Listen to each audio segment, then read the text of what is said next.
Good afternoon. We have come together for the purpose of dedication. And we must understand, first of all, that while it is done, it really can't be done. That is, the dedication of a building, the dedication of an edifice. You read of such things in the newspapers as being done, but they never are.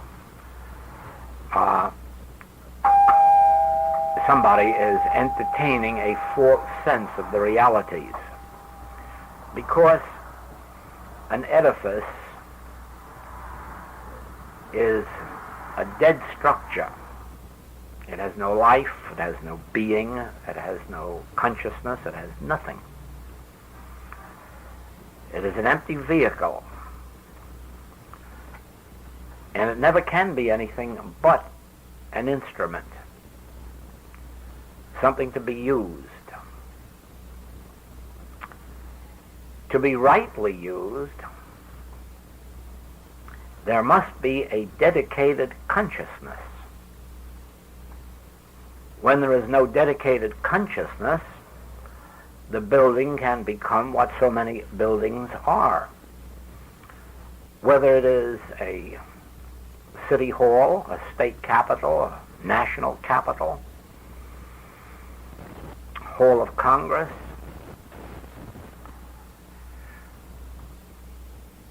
we like to think them as being holy, but they aren't. And very often they serve unholy purposes in spite of the fact that they have been dedicated. The answer is they never have been dedicated because it isn't possible to dedicate a corpse. And an edifice is only a corpse until it is governed by a consciousness. And if the consciousness is dedicated, the building, the edifice, serves the purpose for which it was intended. And in the very moment when that same building is no longer governed by a dedicated or consecrated consciousness, the building no longer serves that purpose. And so it is that as you look at this particular edifice, which is devoted to the presentation of the message of the infinite way, just remember this, that this edifice will never be anything more than the state of dedication and consecration of the leader and those who come for study. Consciousness can be dedicated. On the human plane, well, first of all, there are two kinds of people on earth, the living and the walking dead. And the living are those who, in some measure, have dedicated themselves to some purpose. There are those who have dedicated themselves to the marvelous causes of Boy Scouts and Girl Scouts and YMCA and YWCA, and others have dedicated themselves to nursing, medicine, the ministry. And those who have dedicated themselves to something are living. They're drawing forth life from the source. The others, the walking dead, are not drawing forth life or inspiration from anything. They are living the animal life, the vegetable life, just drawing forth whatever life is to be found in the air or food, an animal form of life. No one lives really until they have found something greater than themselves, something to which they want to devote themselves, consecrate themselves, dedicate themselves, and then they begin to live.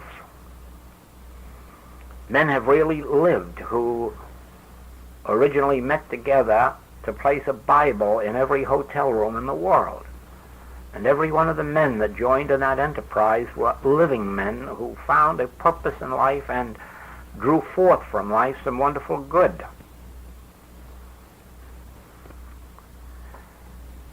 We then can dedicate ourselves, consecrate ourselves to a purpose, and when we do, everything that we touch takes on the nature of sacredness. Then you can say that the very walls send forth a healing grace. The stones, the floor, the ceiling, everything is imbued. But imbued with what? Imbued with the consciousness of those who participate in the activity. They are not endowed from anything out in the air or up in the sky or down below.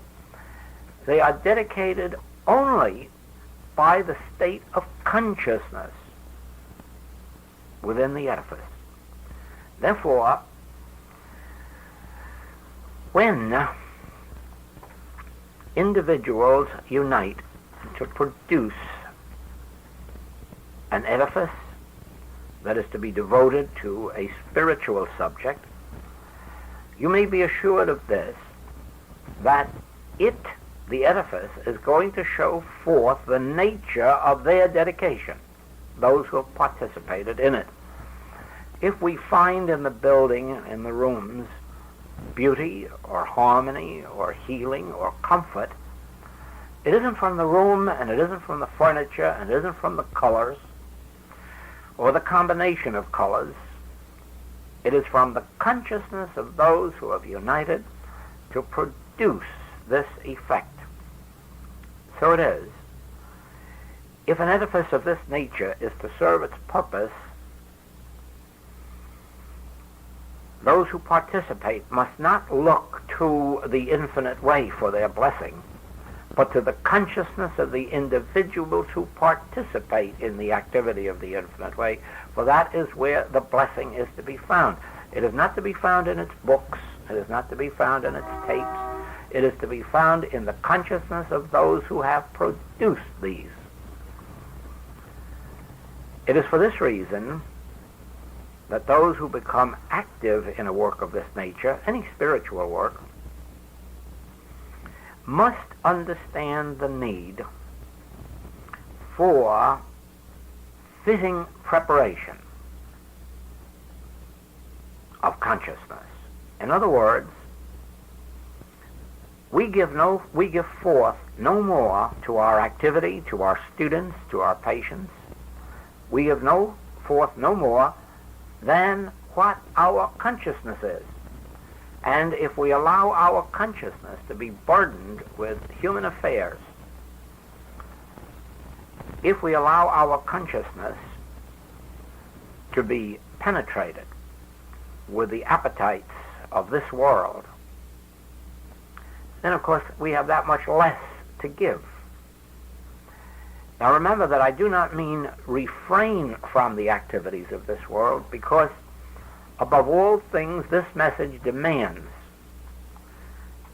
that we remain in the world, that we participate in all of the activities of the world, the business activities, artistic, natural, commercial, political, because we bring to these the higher dedication of our soul. And in the end, if business is to be conducted on a higher plane, art, industry, government, it will only be because introduced into the strata of society is the consciousness of those who are dedicated. it is very much like our human body and human mind. A human mind and a human body never improves. It has nothing within itself to bring about an improvement. As a matter of fact, it deteriorates. And as the years go on, the mind, the faculties, and the body deteriorate. Unless something is introduced into the consciousness of an individual, of a spiritual nature. Something of a spiritual nature must be introduced into the consciousness of an individual, and then the mind and the body, permeated with that spirit, can act 100 years, 120, 150, whatever the need may be, and without deterioration. So be assured of this, that just as the mind and the body, left to themselves without spirit, will deteriorate, so will an edifice, whether it is erected to God, whether it is erected to a spiritual purpose, whether it is erected to good government, will deteriorate, not only physically, but in its functional use, unless there is introduced into that activity the spirit. It is for this reason that we have experiences of which you will hear more and more as the years go by. A few months ago, the sales manager's clinic of the Chevrolet automobile was held at the Michigan State University. And during this clinic, which was to promote the sale of automobiles, the professor introduced the contemplative life for reading, suggested reading for the sales managers and salesmen. This is introducing a spiritual note into a commercial activity and raising the level of the activity from just selling automobiles perhaps to giving service, selling service, and giving value, selling value. In the same way, there is an organization of about 20 of our large corporations now giving a course of instruction for executives of large corporations throughout this nation. And at the bottom of this course it states that for recommended reading all of the writings of Joel Goldsmith, especially Contemplative Life, and stating that many of the principles taught in this course are based on these writings.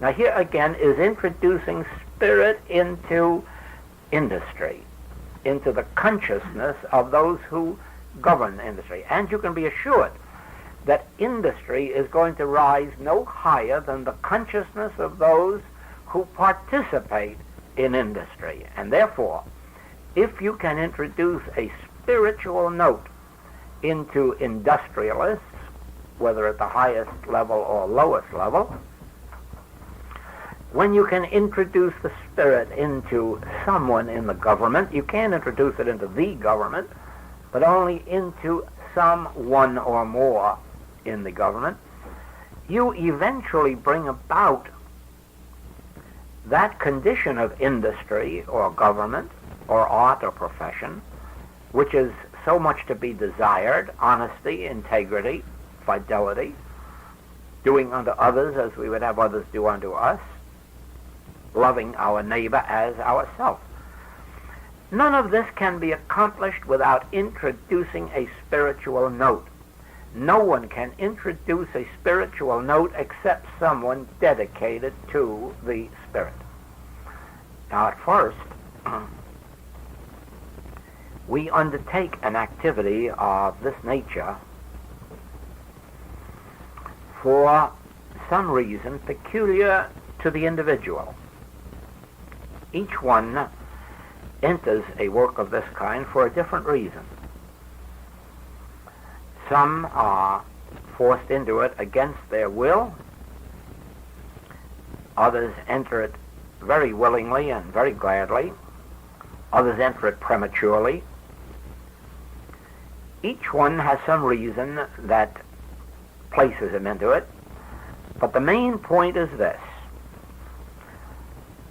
They're not going to remain in it, and they're not going to be successful in it, except in proportion as they learn how to open their consciousness to the inflow of the Spirit and make this a matter of praying without ceasing. Not just a morning period before starting out, or a morning and evening, but one of continuous dedication to a spiritual purpose. The question that immediately arises is this. If this is true, why are we not more dedicated than we are, or why are there not more people of dedicated consciousness? And the answer is this. Dedication comes as a grace of God. No one can seek it.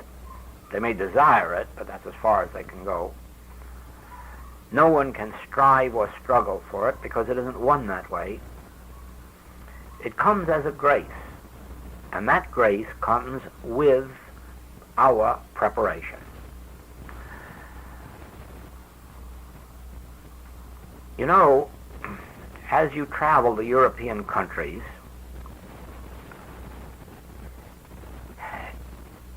if you have thought of this at all, it must startle you to see the wonderful edifices in most foreign countries, churches, cathedrals, places like Westminster in London, or the great temples of Greece, the wonderful buildings and statuary of Italy. And stop to think that they had all of these when we only had log cabins. And as you read the literature of Europe and see how far advanced they were culturally, 2, 3, 4, 5, 6, 7, 800 years ago, you can understand why there is a greater interest in spiritual things there than here, because we here have only had 200 years and we've had to carve out an empire.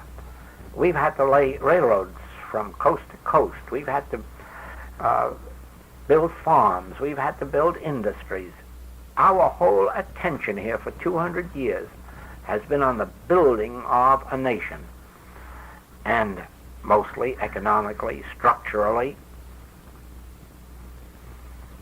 And only now are we beginning to find the opportunity for the turning to the things of the Spirit that already come natural to so many generations of people who have not been a part of this pioneer building in the United States.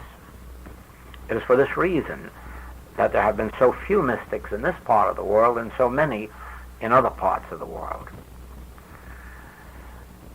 So with each one of us, we have periods in which we are so devoted to our business activities or art or profession, and we are so busy raising families that the cultural side of life comes second, and the spiritual side of life comes third.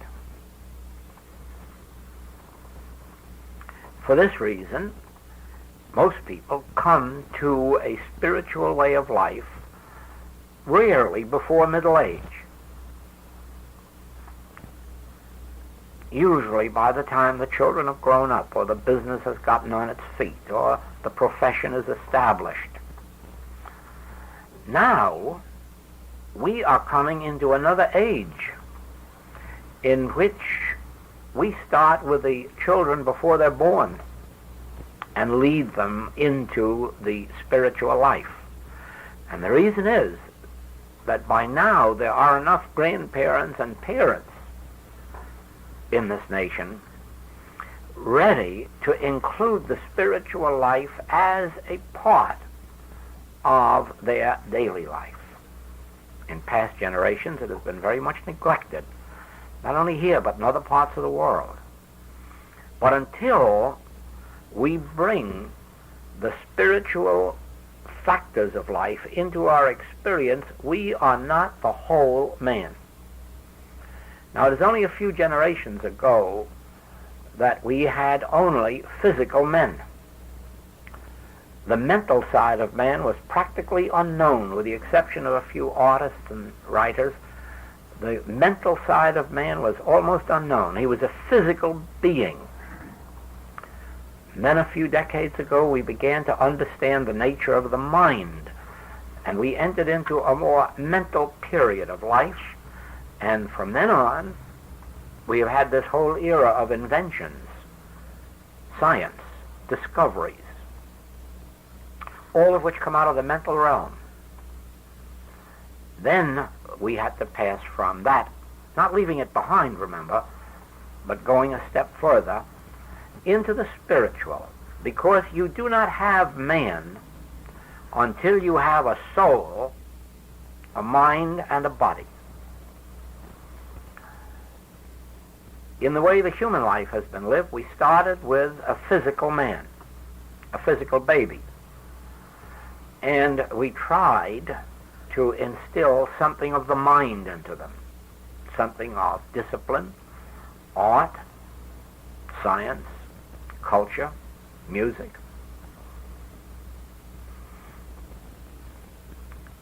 And we left the child to find his own way spiritually. We may have sent him to a church, but that had nothing to do with his spiritual development, as he soon found out. Now we understand that man is threefold. There isn't any question about it that man has a body, and there isn't any question about it that man has a mind. But now we know something further. We know the nature of man, and that is neither body nor mind. Man is really soul. The soul is the man, and the mind is an instrument that the man uses, and the body is another instrument that the man uses.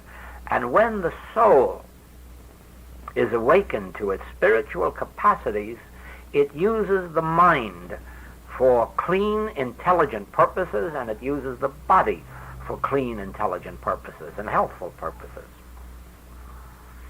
When there is an absence of the soul, when there is an absence of a spiritual sense in man, you have only a mind and body. And that mind and body can just as well be dedicated to evil as it can be to good. It can be dedicated to bad power as well as to good power, but not when the soul has been awakened, not when the soul has been realized, not when the spirit is opened. Then man loses the capacity to be bad.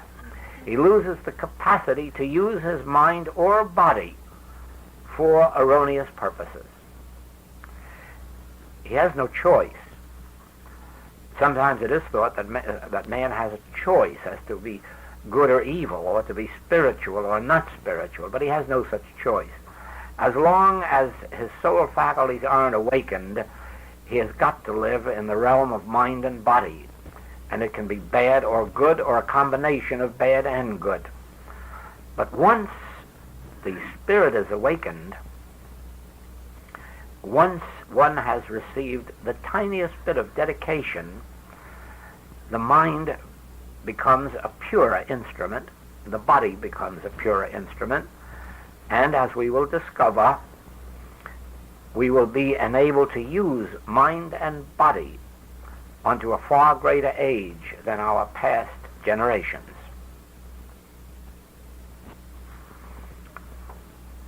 Here comes a difficulty. At a certain stage of our development, we hear words like these, read words like these, and we have an inner feeling of the rightness of them, and then we have the feeling we'd like to do that.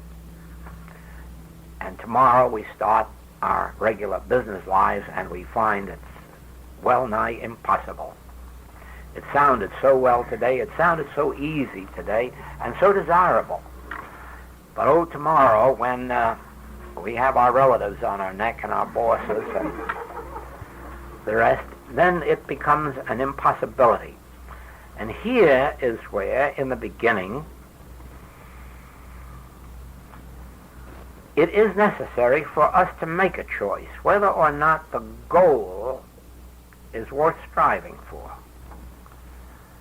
Because if we decide the goal is worth striving for, we will make some effort toward a dedication or consecration that will lead us to the eventual point to which we must come.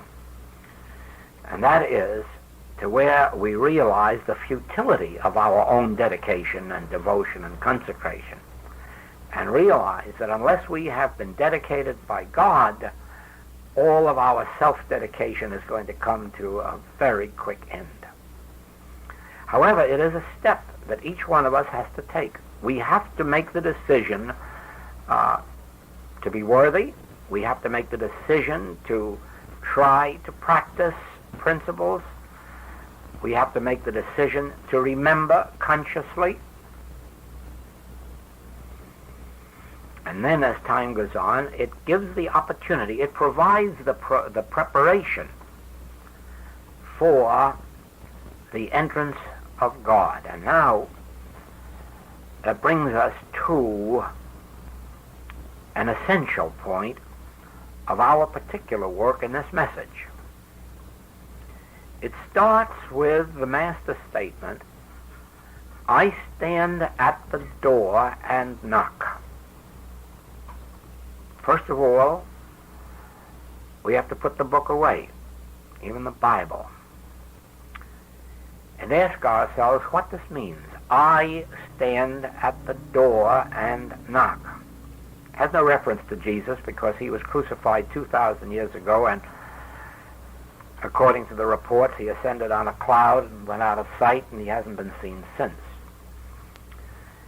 And yet, there it stands for all time, I stand at the door and knock. Well, we have discovered that whenever the Master spoke of I am come that ye might have life, and that ye might have life more abundantly. I am the bread, the meat, the wine, the water. I am the way, the truth, and the life. I am the resurrection. Whenever he spoke of I in that sentence, he was speaking of the Christ, the Spirit, the soul of man, the spiritual essence of being. And therefore, this statement really means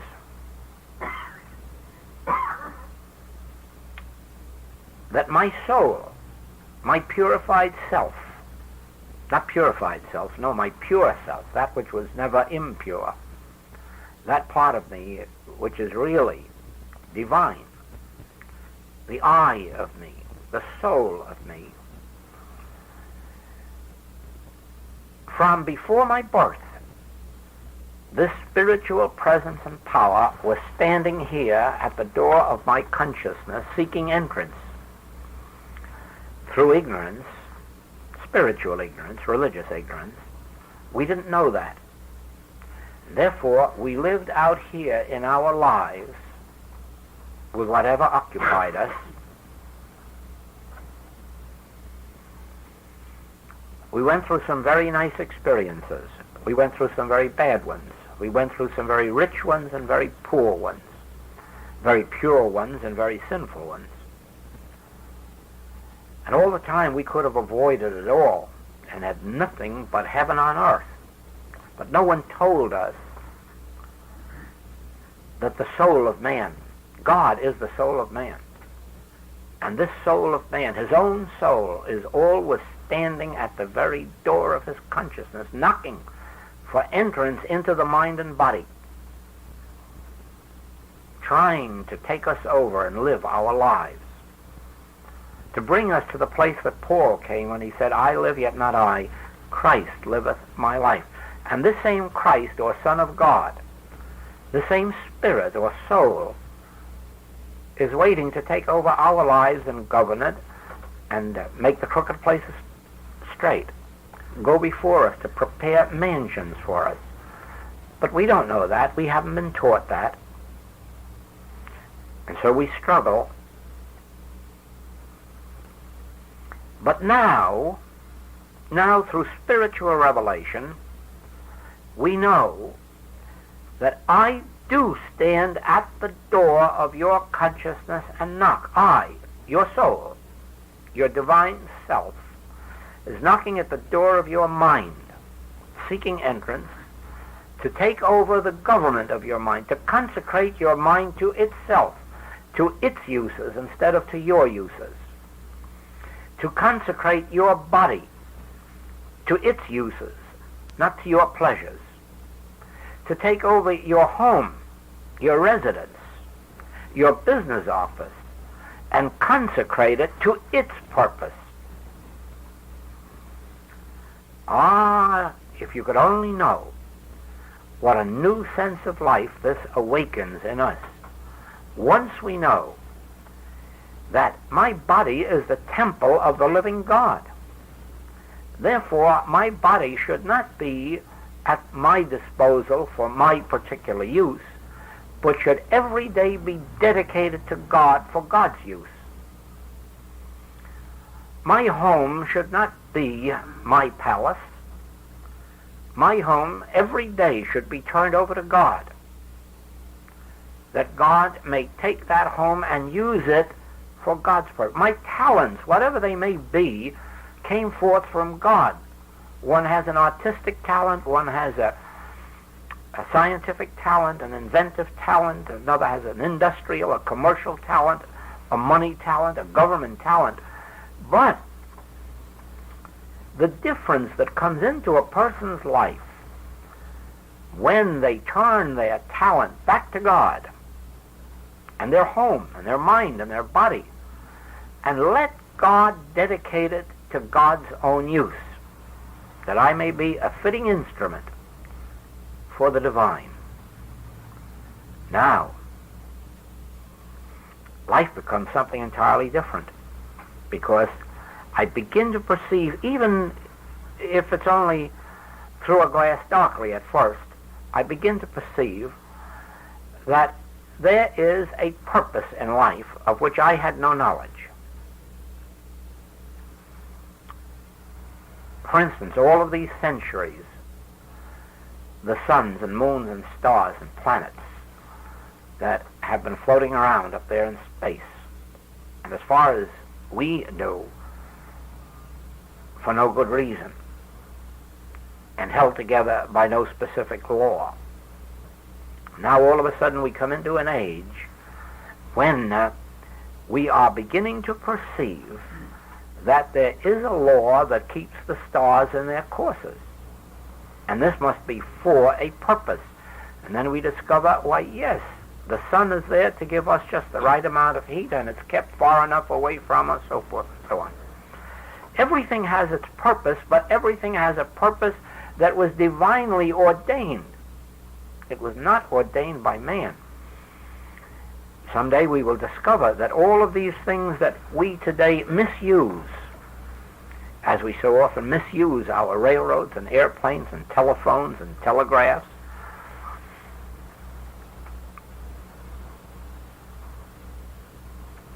we misuse our theaters to some extent, to a great extent. We will discover that these too were God ordained. Every one of these mechanical gadgets was God ordained. They had their form in the soul of God. They were projected into the mind of man and formed materially outside, and then we think for our use. But you'll be surprised what will happen when you begin in your daily prayers to realize that God ordained them for God's use. And you'll watch through this realization how God will hit the hands of some of these people who control these things and say, you didn't dedicate these to the right purpose. I'll dedicate them now for my purpose. And you'll witness how every single gadget, every single instrument, every piece of machinery will serve a purpose which will bless mankind. Why? Because we will take it and put it back in God's hands and let God ordain my mind and my body and my telephone and my household and this edifice, and each day have a period of meditation in which we open our consciousness to let God come in and dedicate the mind and body and business and building to God's purpose, and then watch how with time the nature of our business changes, the nature of our use of telephone changes, the nature of our use of the automobile changes. And we'll soon see that all of these really are divinely authorized. So, in the conduct of our spiritual ministry, let us remember that dedication and consecration are two very important words. But let us not think of ourselves as being dedicated or consecrated. Let us think of ourselves as instruments through which God's dedication and consecration is made manifest on earth. Let us not think for a moment that we can dedicate or consecrate this building. But each day let us open our consciousness that God may consecrate and dedicate this building. And then you'll find that there will be an invisible sign outside the door, thus far and no further. And that will be to the carnal mind. When it sees that sign, as it will, or feel it if it tries to get through, it can't get through.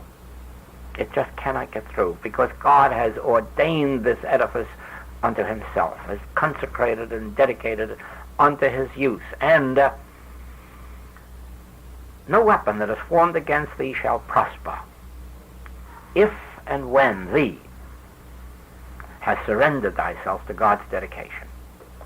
You must remember that in the 91st Psalm,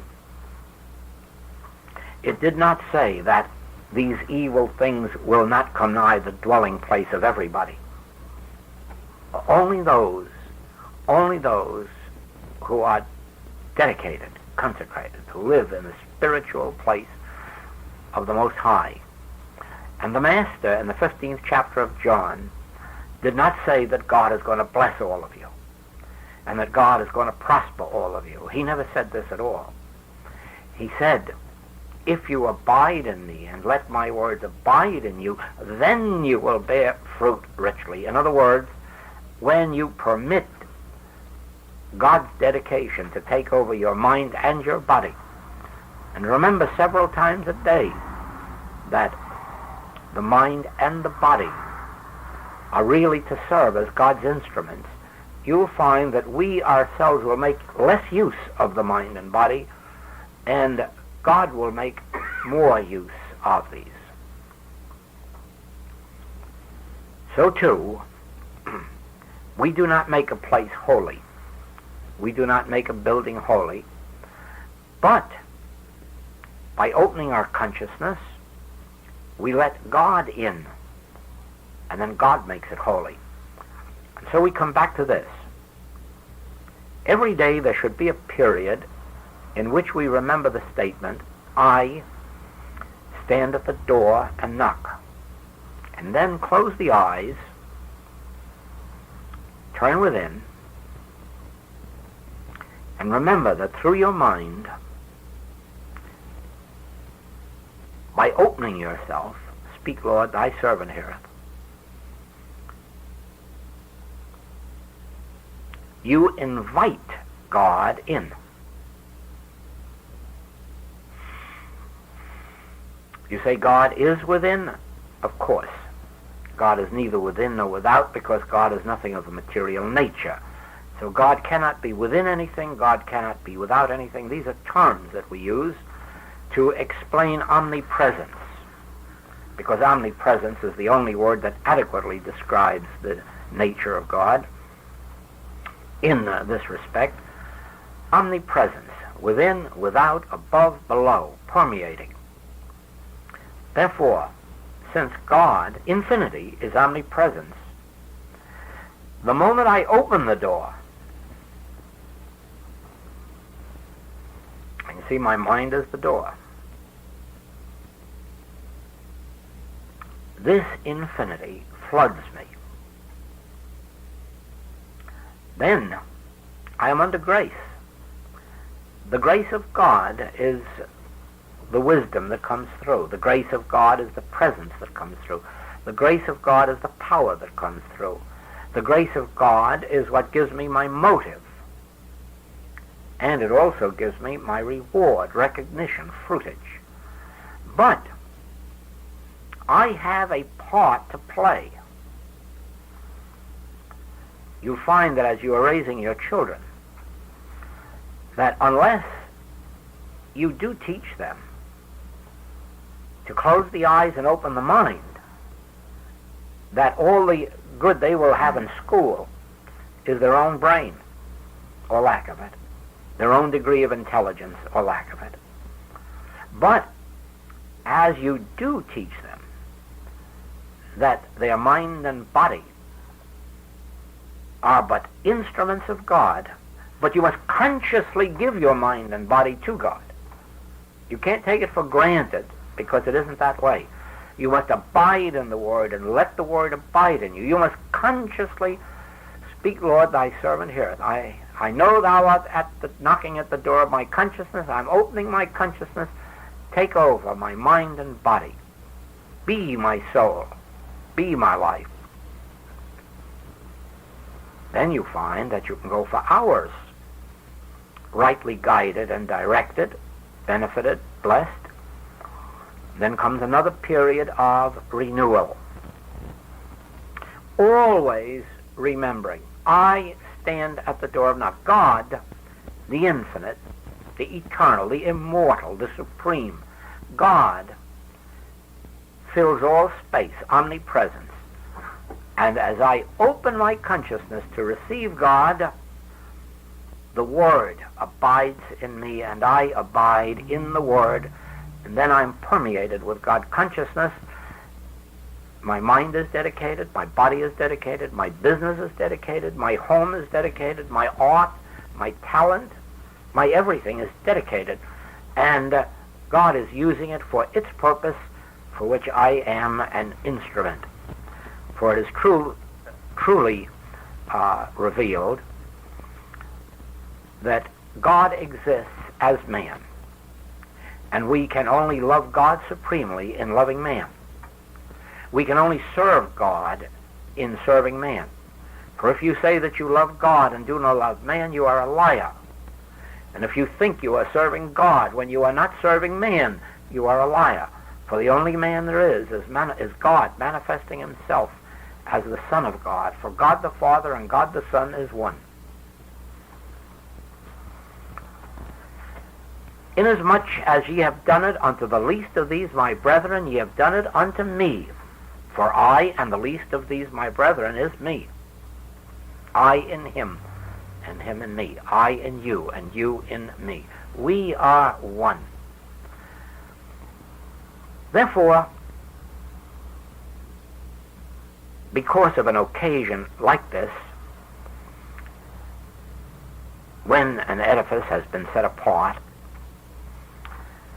to serve a spiritual purpose, let us know first of all that it will not function as such, except in proportion to the dedication and consecration of those who serve in it. Then secondly, that the fruitage of it will only be in proportion to the dedication and consecration of those who come to receive its benefits. Because there is no such thing as receiving without giving. Those who come to receive its benefits here must be willing to give forgiveness. Forgive the brother before you go to the altar. Forgive the others before you pray.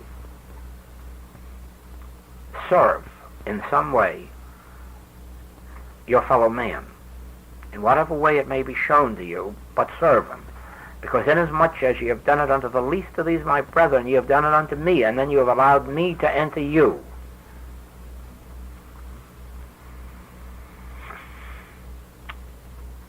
Yes, we won't stop with dedicating a building. We will dedicate ourselves to the purpose of the building, and then we will take the higher step of dedicating ourselves to God and letting God dedicate our minds and bodies and edifices to God's purpose. Then we will really know the meaning of dedication, and we will discover why some people prosper mightily in their spiritual activities and others do not. It is all because they do not understand the nature of dedication, they do not understand the nature of consecration, and they look upon it as some human quality of their own. And because they believe that they are highly dedicated, they look for great results. Now, if the results aren't there, it is because they are more dedicated to self than to God, more dedicated to glory than to God.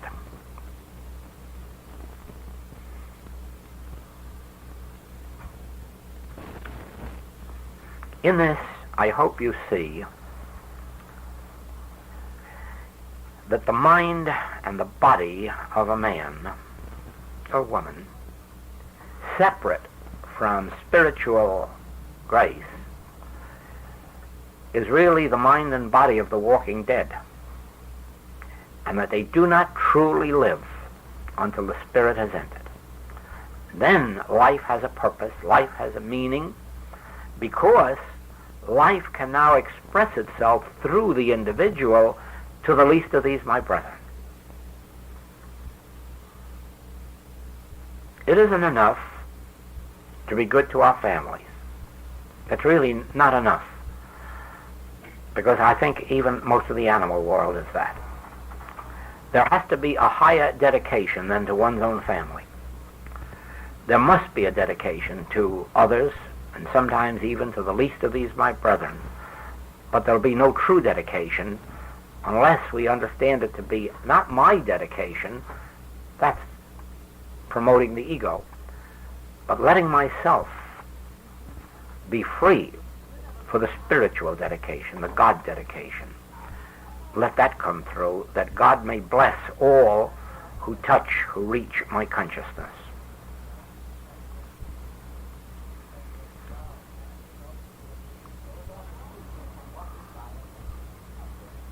You will notice that this building, even at this moment, reflects and expresses the consciousness of the individuals who are responsible for its being here. Well, you just notice 10 years from now, if you like, and if you're around, that this edifice will still express or reflect the consciousness of whoever then may be in charge of the activity. It will never be higher, it will never be lower than the consciousness of those who are responsible for it. And this means that those who are responsible for it will likewise consecrate themselves to those who enter the edifice to serve them.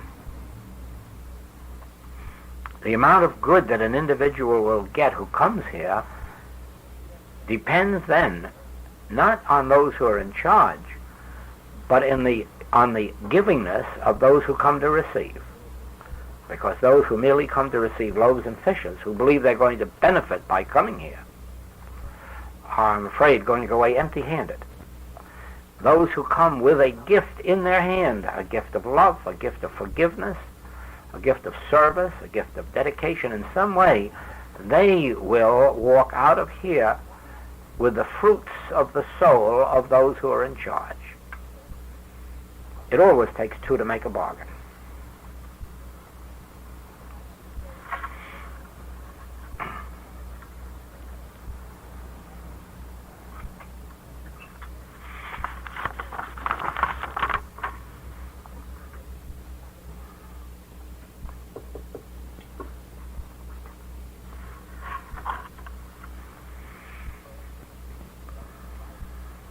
Now, in continuing your spiritual activity, bear in mind, insofar as this message of the infinite way is concerned, that when you know the message, when you have read it, or when you have heard it, when you have been taught it, that you are really not yet in a position to benefit by it. It is only when the Spirit becomes an experience that the fruitage begins to appear. This is not like an intellectual teaching that you can learn with the mind and say, now I can pass an examination and get 99%, and I should be able to demonstrate it. No, you might be able to demonstrate 102% in an examination and go away and not demonstrate 10%. Because the understanding of these principles does not yet enable us to reach the realm of God. It is only an instrument whereby we reach the realm of God. We still must have the experience. When we have the experience, this is quite a different thing. It is very much like, you often hear this in the church world, in the name of Jesus Christ. In the name of Jesus Christ, amen. And sometimes you may wonder what that means, whether it has any value, or how it ever got into religious literature, because people use it over and over and over again and yet never seem to benefit by it. And yet they will pray it and they will use it. Does it have any value at all? Of course it does, if you understand it.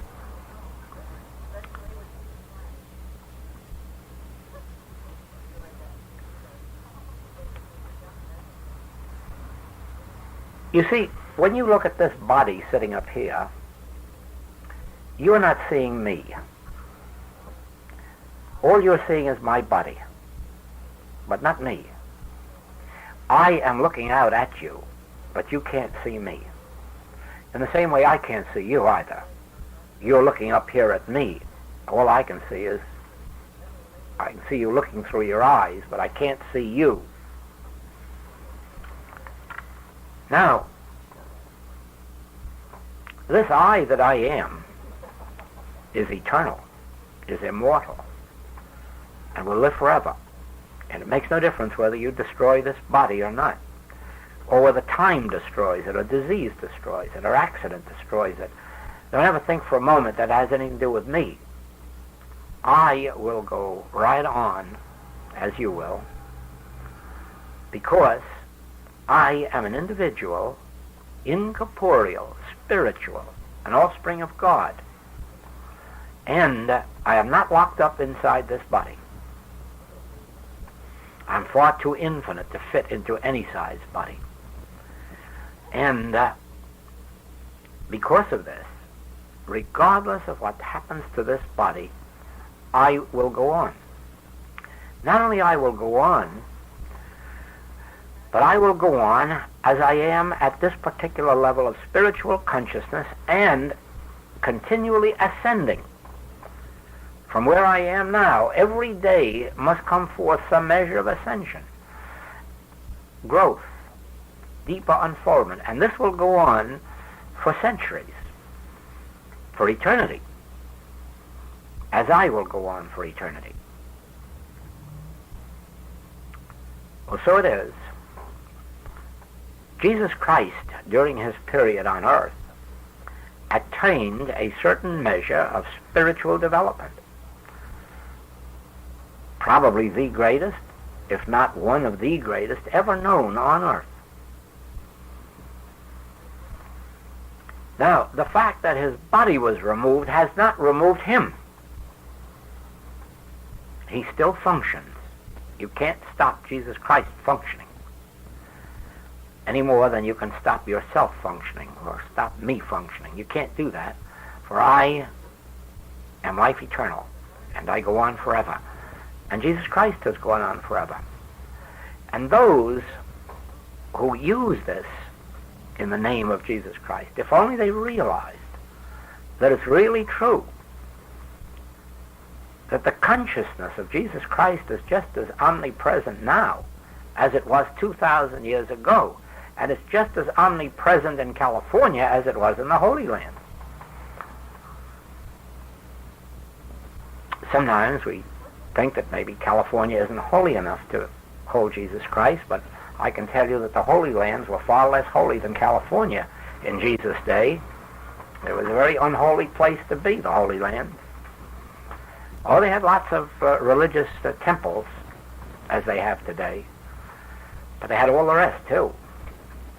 Only they had it in double proportions.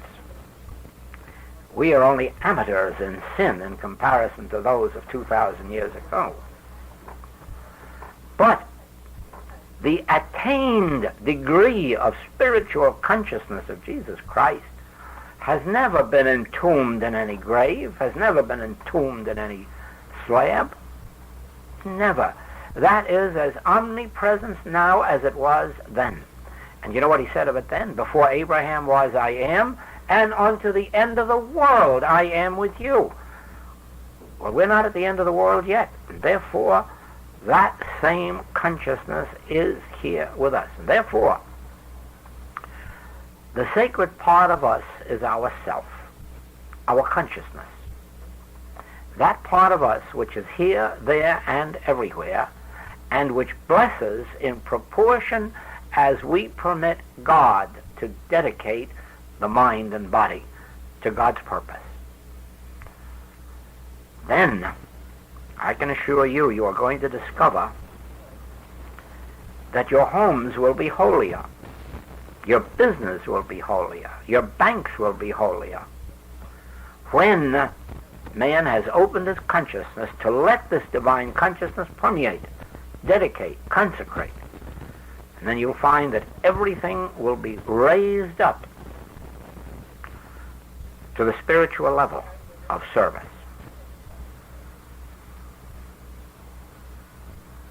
The difficulty? Yes, the difficulty is this. In the early years of our work and study, there has to be a conscious activity take place constantly.